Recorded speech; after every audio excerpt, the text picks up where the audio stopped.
Hey everyone, it's Colin. So I've got my PS1 out here. This is a pretty awesome little console. This is kind of the second generation of the original PlayStation in Sony's kind of slim form factor. They seem to do this with every console generation. They come out with the original, and then as the life of it continues on, they come out with a smaller one. And the PS1, this version, came out right around the time as Sony was gearing up for the PS2, and they wanted to breathe a little bit more into the sales of this series before the PS2 came out, kind of make a little more money while they could. After the PS2 came out, the PS1 stayed fairly popular, but obviously people were looking forward and not wanting to spend quite as much on this. Sony knew that there was still some life left in this, so what did they do? Well, they started coming out with some pretty cool accessories. And in 2002, Sony was, I think, starting to get into the mind of portable gaming as well. The PSP hadn't quite come out yet. That wasn't until 2004 when we saw the original PlayStation Portable. But there was definitely some pressure, it seems, on Sony from Nintendo with its very successful Game Boy Advance line. And I think Sony wanted to do a little bit of an experiment to see just how badly people wanted Sony consoles on the go. So they came out with one very cool accessory.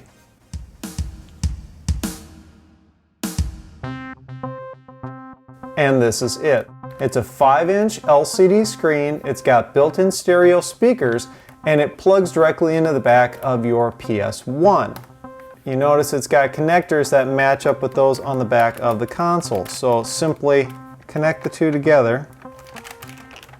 And then on the back, you've got these couple of little screws that you can turn with a coin or a flathead screwdriver to lock the two together.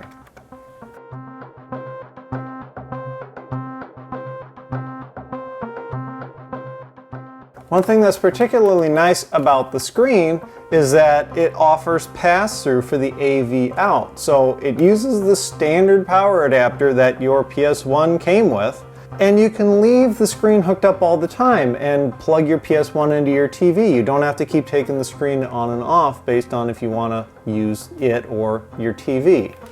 It also has a really nifty feature of a headphone jack plus an external AV in. So you can plug something else into the screen and use it other than just with the PlayStation. It fits and matches the original PlayStation aesthetic perfectly. It folds up and really just kind of mirrors the design of the CD tray, and overall just looks awesome. So after getting the screen simply snapped and screwed onto the back, it's just a matter of plugging in your original power cable here. Really drop your game in, hit the power button, and off you go. The overall quality of the screen is actually pretty good, and that's especially considering the fact that the PS1 wasn't designed for this screen to begin with and doesn't offer any sort of digital video out to feed the screen. So the screen really has to pretend to be a television. So there's going to be some flicker to it, and it's going to be a little bit soft. That said, compared to playing the PS1 on a television, either an old school CRT or a modern LCD, this really is one of the best experiences you can get. What's interesting though is, kind of like a TV, the onboard controls give you an on-screen display, and you can turn the volume up and down just like it was a TV. The refresh rate on the screen is actually quite good. It is an active matrix display, and there's really not a whole lot of ghosting or anything. The angles of view could be a little better. That said, this is an LCD panel from 2002, and it's nowhere near the high quality IPS panels like we have today. The technology really just didn't exist back then. Sony was definitely thinking in terms of portability when they came out with this unit, because they sold this as a complete bundle back in 2002. Sony also came out with a battery pack that fit on the bottom of the unit and plugged in so that it could be a completely self-contained console. And you could take it with you on, say, road trips or something in the car. And I'd imagine a decent number of parents who were well-heeled decided to do just that for their kids to get them to shut up. The PS1 screen was somewhat popular, I should say, and it was available fairly widely. I remember seeing this available in the big stores, Best Buy, Target, that sort of thing, but it didn't sell terribly spectacularly, mostly because it's a fairly niche market.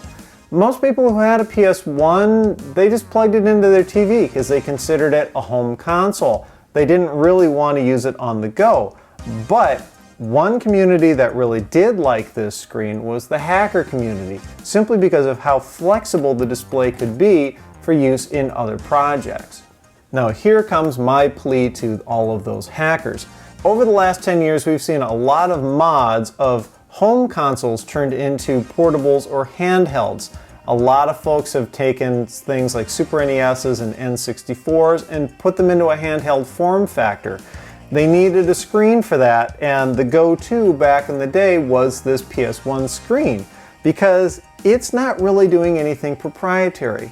The PS1 was never really originally designed for use with an external screen, so it doesn't offer any sort of digital video out. Everything coming out of the back of this console is analog, so this thing really has to pretend to be a TV. So it takes in standard NTSC composite, or I think in this case RGB video.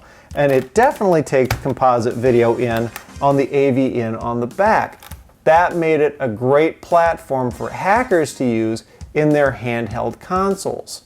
So what's the deal with that now? Well, back in the day there were a bunch of these on the market and people bought some for use with hacking, and that's fine because Sony could make more. The screen has long since been discontinued. The problem is I still come across hacks that people are doing today in 2014 that use this screen. Please stop doing that.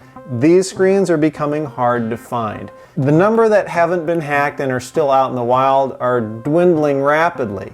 If hackers are still using these, you're really kind of putting all of the retro gamers like myself at a disadvantage. Here's the thing. There are tons and tons of LCD kits available on eBay that are not only better quality but also cheaper. And you can get a wide range of screen sizes. They're basically full kits where you get an LCD panel and the driver and everything shipped from China for 40-50 bucks. Don't take a PS1 screen. Yes, I know it's easy to use these for those kinds of projects because they're well documented, people have done it a lot before.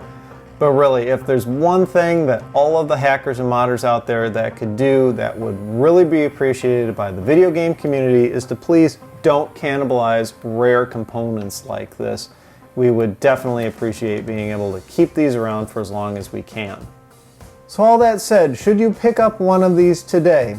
Well, I would say it really depends on what kind of gamer you are and if you're a collector or not. I'm a bit of a hardware collector, so of course I really wanted to have one of these. If you play the PS1 a lot, and especially if you're the type of person who likes to play the games on the original hardware and not doing some sort of backward compatible thing, then the PS1 screen may be up your alley because it's really going to get you the best quality picture that you can off of a PS1.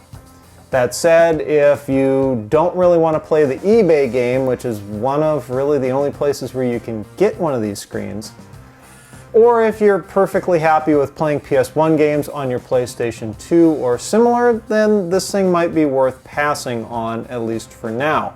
Of course, with the used gaming market, prices are going to be all over the place, really depending on whether these screens are particularly popular at the moment or not.